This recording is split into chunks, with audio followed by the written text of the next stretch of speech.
Okay, our first major signing of the day, well, at least first major signing of free agency now. It's technically legal tampering period, but Hasson Reddick has joined the Tampa Bay Buccaneers. I had to find out about this on Reddit because Twitter isn't working right now, because of course it's not. But yeah, Hasson Reddick is now with the Tampa Bay Buccaneers, who you just kind of had a feeling with Tampa Bay they were going to sign someone or trade for someone, and with Khalil Mack staying with the Chargers, and with Myles Garrett signing an extension, getting someone like Hasson Reddick honestly is a pretty, I think, fine move for them. I do think that the way that he kind of left with the Jets in his last year has hurt his stock in a lot of ways. He now just signs a 1 year. It's $14 million, 12 guaranteed, but usually if it's a 1 year deal, you're going to play the whole year, so you're going to get the full guarantee, unless that means $2 million in incentives. But either way, I mean, for Hasson Reddick, if you're getting him at his best, he is before this past season, was a consistent 10 sack guy. In fact, he had over 11 sacks or more each of the past 4 seasons. And keep in mind, that's with 3 different teams, with the Cardinals, with the Panthers, and 2 10-plus sack seasons with the Eagles, his best being in 2022 when he had 16 sacks and they went to the Super Bowl. Obviously, didn't want to play on the last year of his deal, wanted a big extension, did not get it, went to the Jets. They didn't give it to him either. Eventually, he decides to play, and it doesn't go particularly great last year with the Jets. It just didn't, and there's a lot of weird stuff around him. He's also 30 years old, so this is not a guaranteed lock move whatsoever. I mean, that situation happened, and I think Reddick, if he could do it over again, would have just stayed in Philly and won a Super Bowl, and he'd probably be getting a lot more money right now had he done something like that. But at the same time, this is not a bad move, I think, for him, who he's instantly going to be Tampa Bay's best pass rusher. Even last year, he probably would have been Tampa Bay's best pass rusher on the outside, as that's not really a situation that they excel in.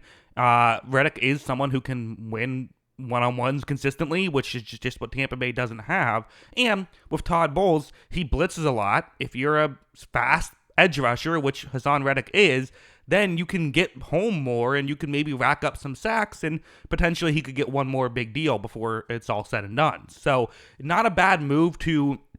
It's one of those things where I always feel like teams should do this, or players should do this more. Instead of chasing just solely the dollar amounts, every now and then look at a situation and say, you know what, that's a good situation to go into. That's the way I can potentially make myself look good, and then sign a big deal somewhere else, or maybe stay with that team and sign a big deal. But look for a situation that you fit. The reality is, if Hasson Reddick is the Hasson Reddick of 2 years ago, this is a great fit. I mean, again, with the way Bowles likes to blitz, likes to utilize pass rushers like Reddick, it's a match made in heaven, really. The obvious downside is just what the hell happened last year. And again, even when he was out there, which wasn't a ton, he didn't have a ton of playing time last year, but even when he was out there, it wasn't great. Of course, you can simply think about, well, with all the turmoil, him sitting out, maybe it was just difficult for him to get going. The Jets did not have a very good team around him, so it was kind of easier to take him out of the game.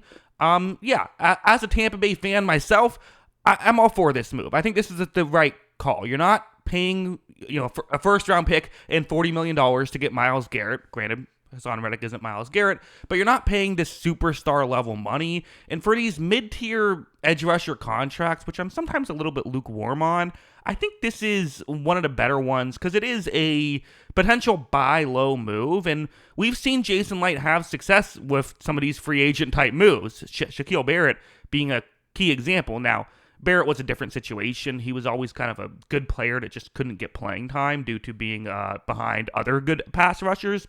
Reddick, not that situation, but still, it is hey, let's see if we can get someone when their stock has never been lower, I guess, since you go back to the Arizona Cardinals days when they were playing him as an off-ball linebacker. But, okay, it was lower then. But since that point, it has never been lower. Let's sign him to, again, for an edge rusher, with the way the cap is jumping up, $14 million it's not nothing. It matters, but it's not the game-changing deal either that you might see from some other places. So, yeah, I mean, what does this mean? It does, for Tampa Bay, I think they desperately needed to improve their defense. They just did, and this is a move that can help them improve their defense. So from that perspective, I'm immediately thinking that this is a smart deal for them.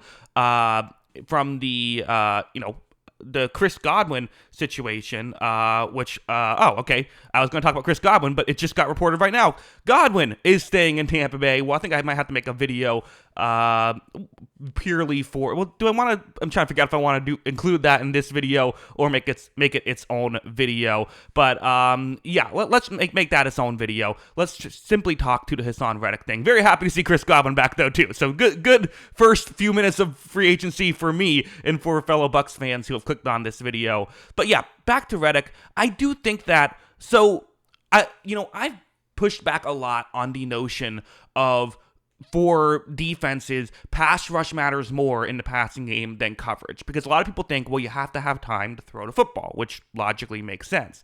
But the flip side is bad pass rushers are still going to eventually get there, and great pass rushers aren't going to instantly get there, right? It's all about how quickly do you get there. And for pass rushers, usually it's about a 2.2 to 2.7 second pressure. Like, that's when pressures tend to arise. Whereas when it comes to coverage, if you don't cover well, quarterback can throw it right away, well before that 2.2 seconds. And if you do cover really well, then you can cover for 4 seconds, and then that gives time for even the not great pass rusher to get there. That being said, obviously there are certain snaps where, the pass rush just doesn't get there. And there were too many of those last year. I think about the Denver Broncos game last year, which, again, Denver, I believe PFF had them as the best pass blocking unit in the league. So, okay, that's not a great, that's not a fair 1-to-1, because that's a tough situation.